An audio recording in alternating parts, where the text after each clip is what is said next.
morning, my name's Dave Longworth, custom knife maker, and I'd like to show you my trapezoid model with stainless steel Damascus push button lock release. You push this little button right here, knife pops open and allows you to thumb it the rest of the way open. Push button to close it, slight spring, closes like that. This is actually the locking pin right there that comes up and moves into place when you close it. The other ones do that too? Yep, that's the only one does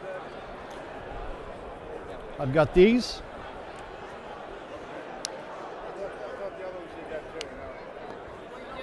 No. This knife has a button lock on top. This is my prototype design. You push the button to unlock it.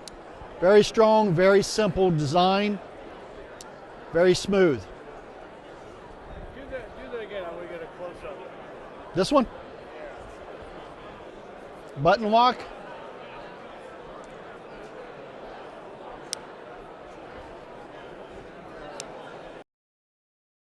Okay, we interrupt this knife video with an important discussion on knife mechanisms.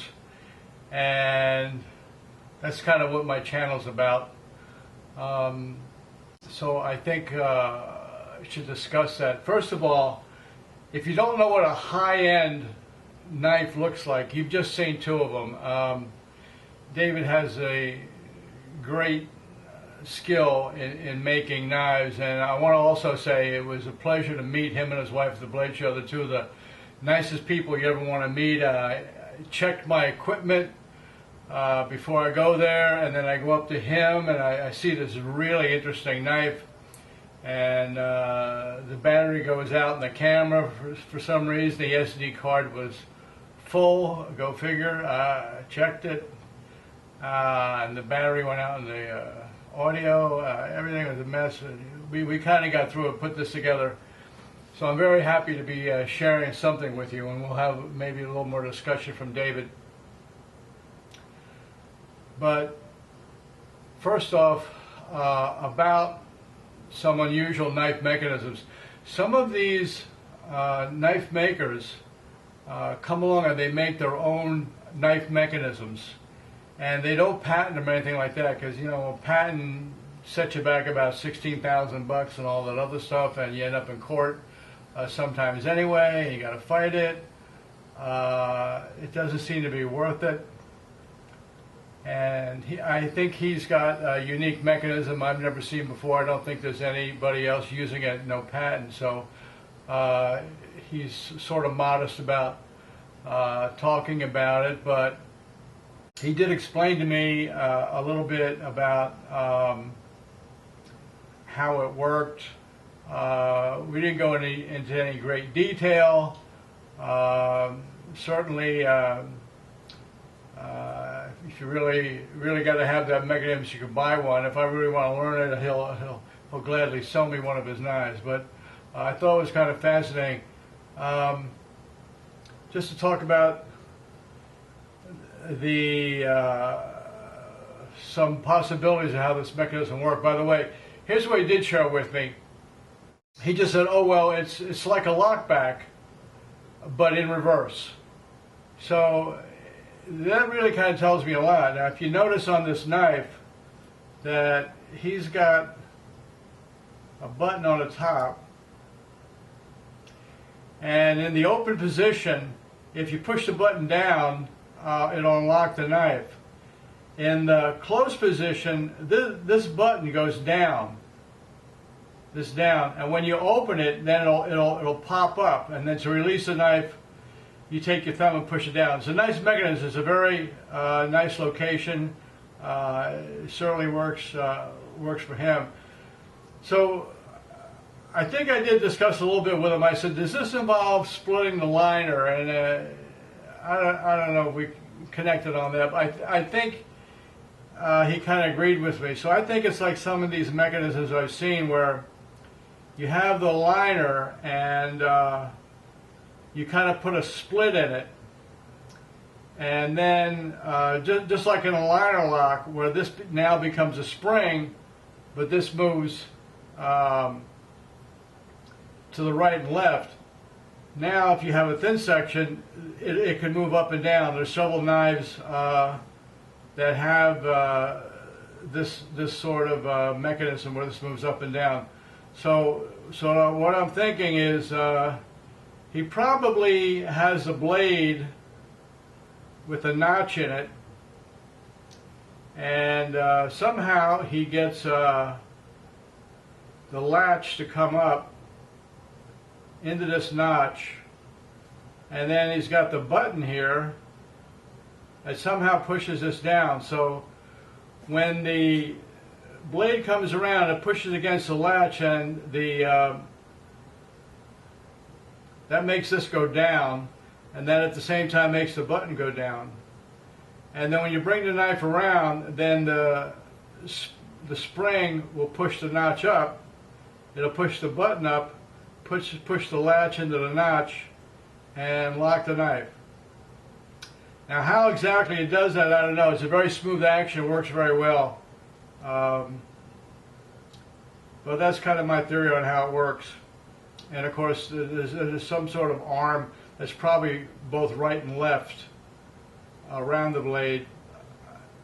I imagine he's got both sides working. The other thing about his push button automatic, if you notice, when you push the button, the blade only comes out about 40 degrees. Now, it's a switchblade, but it's not like your common switchblade where the blade flies open and goes in a locked position. He just wanted it to unlock from the closed position, which would be a safe position, until get out and then get the blade out, and then you could open it manually the rest of the way. So this is very reminiscent of a lot of knife mechanisms like in the 1920s, and you know, we're talking like 1890 up to probably around 1940 or so, where there were a lot of mechanisms that just opened the blade a little bit, and then from there you took it and you opened it the rest of the way. Well, you said, well, look, you know, switchblades are neat, and a lot of people like automatics. Why didn't they do it where the blade flew all the way open? I mean, and sometimes they did. But the idea was just to get the blade open, and so that you could manually open it. Because you have to remember, back in the 1920s and 30s, they didn't have a lot of typewriters, they didn't have a lot of ink pens. A lot of people wrote with pencils, and pencils need to be sharpened. Everybody, I mean, all school kids, like 6-year-old school kids, carried knives to school. And they would take out this little pen knife and sharpen their pencil over top of the trash can. The shaving would fall into the trash can, and they'd be ready to go back to work. And oftentimes, these little Southern gentlemen would be asked by one of their girl classmates, would you please sharpen my pencil for me? And they sure, and they would sharpen that as a courtesy.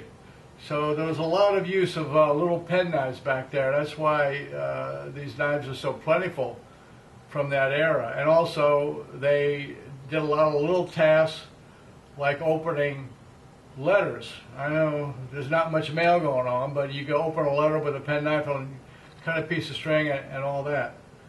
So it's a common thing to carry a little pen knife back there, men and women, you know. It was a very utilitarian thing to do. So I appreciate you watching the video.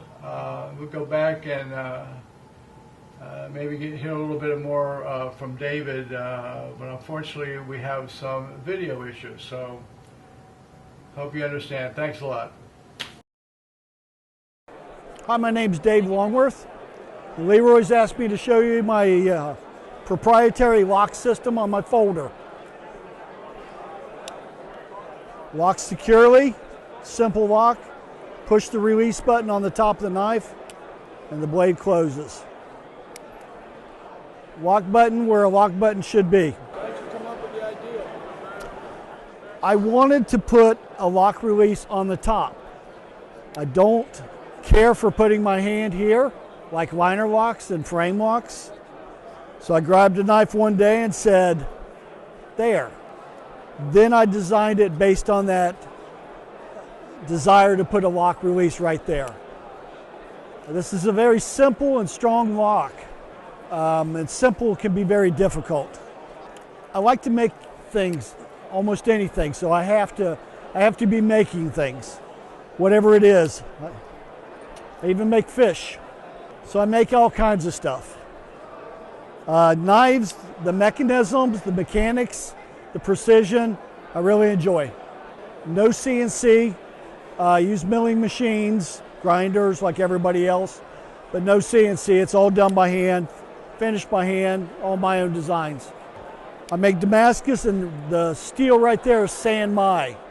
It's layered stainless steel and high carbon steel center, and that's a coffee etch to turn the carbon steel black. I also make Damascus, twist Damascus. Need to make some canister Damascus, but I've yet to try that. Tell me about those three, you say they're real easy to make? They're really easy to put in. They're 18 karat gold pins. And the reason they're there is the double edge makes it difficult to pull the blade out. With the gold pins, it gives you some traction. So you just cut your pins 50 thousandths longer on each side. I cut the gold pins, they're 18 karat gold pins, 16 gauge thickness. And I cut the pins 50 thousandths extra long on each side. And then it's just a matter of gently peening them with a small ball peen hammer, going back and forth from side to side and peening them